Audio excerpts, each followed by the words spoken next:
নমস্কার বন্ধুরা, কেমন আছেন সবাই? আহারে বাহার রান্নাঘরে আপনাদের সবাইকে স্বাগত জানাই। আজকে আরও একটা কচুর শাকের রেসিপি আপনাদের সাথে শেয়ার করব। এর আগেও আপনাদের সাথে কচুর শাকের রেসিপি শেয়ার করেছি। আজকের রেসিপিটা একটু অন্যরকম, খেতে অসাধারণ টেস্ট। আর কচুর শাক কতটা উপকারী সে তো আপনারা সবাই জানেন। তবে সব সময় একঘেয়ে না খেয়ে মাঝে মাঝে যদি একটু অন্যরকম করে রান্না করা যায় তাহলে খেতে কিন্তু বেশ ভালোই লাগে। আজকের রেসিপিটা দুর্দান্ত স্বাদের হয়। যারা কচু শাক খেতে একদমই পছন্দ করে না তারাও যদি একবার খায় বারবার খেতে চাইবে। দেখুন, আমি এখানে একটা বড় সাইজের কচু খোসা ছাড়িয়ে এইভাবে কেটে নিয়েছি। কচু শাক কাটা এর আগেও আপনাদের সাথে শেয়ার করেছি, যারা না দেখছেন চাইলে দেখে নিতে পারেন। এবার শাকটাকে খুব ভালোভাবে ধুয়ে নিয়েছি। তারপর দেখুন একটু জল দিয়ে কচু শাকটাকে সেদ্ধ বসিয়ে দিয়েছি আর দিয়েছি একটু লবণ। 7-8 মিনিট সেদ্ধ করে নেব। দর্শক বন্ধুরা, আজকের এই নিরামিষ কচু শাকের রেসিপিটা দেখে যদি আপনাদের ভালো লাগে অবশ্যই একটা লাইক করে ভিডিওটাকে শেয়ার করে দেবেন। ইউটিউব থেকে যদি নতুন দেখছেন এরকমই ঘরোয়া রেসিপিগুলো পাওয়ার জন্য চ্যানেলটাকে সাবস্ক্রাইব করে সাথেই থাকবেন। এদিকে দেখুন, হাফ কাপ ছোলার ডাল আমি 3-4 ঘন্টা আগে খুব ভালোভাবে ধুয়ে ভিজিয়ে রেখেছি। ডালটা খুব সুন্দরভাবে ভিজে গেছে। এবার মিক্সচার জারে নিয়ে নিচ্ছি, একটু পেস্ট করে নেব। আপনারা চাইলে শিলনোড়াতেও বেটে নিতে পারেন, তবে মিক্সচারে পেস্ট করার সময় খেয়াল রাখবেন খুব বেশি পাতলা যাতে না হয়।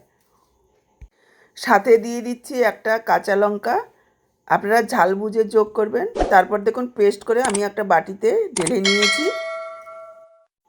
আর এদিকে প্রায় 7-8 মিনিট হয়ে গেছে।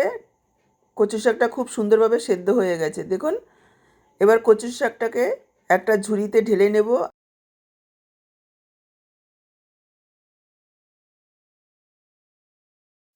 তারপর একটা খুন্তি অথবা চামচের সাহায্যে এভাবে একটু হালকা করে চেপে দেব যাতে জলটা ভালোভাবে বেরিয়ে যায়, কেননা এই জলটা আমাদের শুকিয়ে নিতে হবে। এভাবে একটু চেপে দিলে রান্না করতে সময় অনেকটাই কম লাগবে। এদিকে দেখুন ডাল বাটাটার মধ্যে দিয়ে দিচ্ছি পরিমাণ মতো লবণ, একটু হলুদ গুঁড়ো, দিয়ে দিচ্ছি সামান্য একটু চিনি আর হাফ চা চামচ কালো জিরে।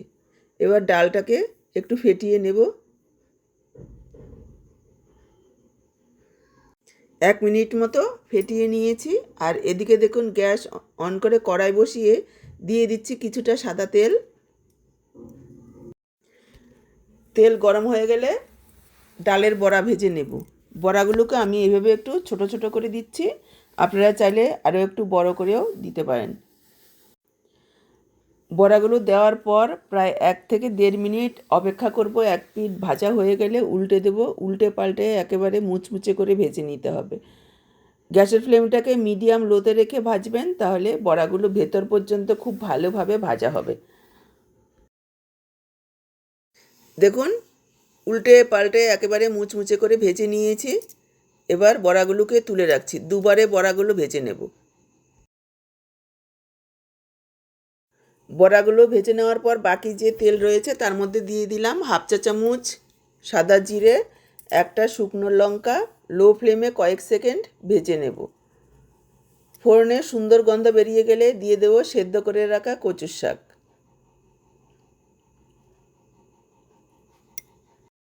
ভালোভাবে মিশিয়ে নেব।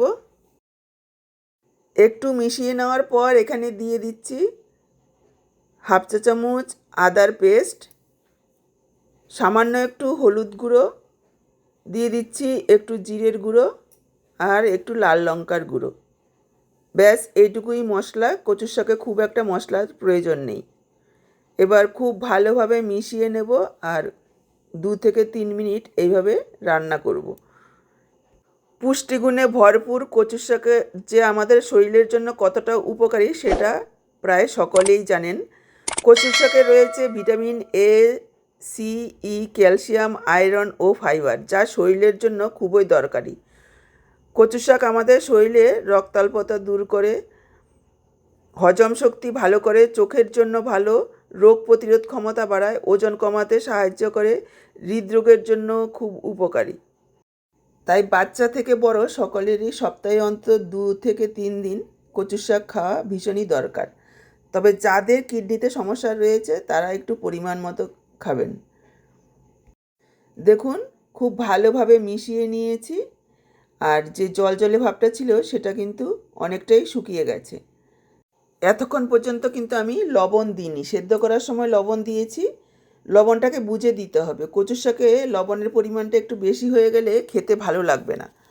এখন মনে হচ্ছে একটু লবণ লাগবে, আমি দিয়ে দিলাম পরিমাণ মতো লবণ, আর ছোট 1 চা চামচ চিনি। যেহেতু নিরামিষ একটু মিষ্টি মিষ্টি হলে খেতে ভালো লাগবে। যারা চিনি পছন্দ করেন না তারা স্কিপ করবেন। আর দিয়ে দিচ্ছি ভেজে রাখা ডালের বড়া। কিছুটা ডালের বড়া গোটাই দেব, আর কিছুটা ভেঙে দেব। একটু ভেঙে দিলে কচু শাকের সাথে মিশে যাবে, খেতে বেশ ভালো লাগবে ভাতের সাথে মেখে। এবার আরও একবার 2 মিনিট মতো এভাবে নাড়াচাড়া করে মিশিয়ে নেব আর রান্না করব। এতে করে বড়াগুলো নরম হয়ে যাবে। মিশিয়ে নেওয়ার পর একটু ঢেকে দেব লো ফ্লেমে রেখে। ভাপে যে জলটা বের হবে তাতে করে বড়াগুলো খুব সুন্দরভাবে নরম হয়ে যাবে। কচুর শাক রান্না করার সময় একটা জিনিস মাথায় রাখবেন, খুব বেশি জলে যাতে না থাকে, তাহলে অনেক সময় গলা ধরার ভয় থাকে। জলটাকে খুব ভালোভাবে শুকিয়ে নিতে হবে, তাহলে আর একটুও গলা ধরার ভয় থাকবে না। দেখুন, বড়াগুলো খুব সুন্দরভাবে নরম হয়ে গেছে। কচুর শাকের ঘন্ট তো অনেক রকমভাবে খেয়েছেন, একবার এইভাবে খেয়ে দেখবেন। এবার আমি দিয়ে দেব একটু লেবুর রস। এতে করে যদি গলা চুলকাবার ভয় থাকে সেটাও কেটে যাবে, আর খেতেও বেশ ভালো লাগবে। এই সময় আমি গ্যাসটাকে অফ করে দিয়েছি, তাহলে লেবুর রসের যে ভিটামিন সিটা সেটা বজায় থাকবে। এবার ঢেকে রেখে দেবো 5 মিনিট, যাতে লেবুর রসটা খুব ভালোভাবে মিশে যায়। 5 মিনিট পর দেখুন আমি পরিবেশন করে দিচ্ছি। তৈরি হয়ে গেছে দারুণ স্বাদের নিরামিষ কচুর শাকের ঘন্ট, একেবারে নতুনভাবে, নতুন স্বাদে। আপনারা কে কে এইভাবে ডালের বড়া দিয়ে কচুর শাকের ঘন্ট খেয়েছেন কমেন্টে অবশ্যই জানাবেন।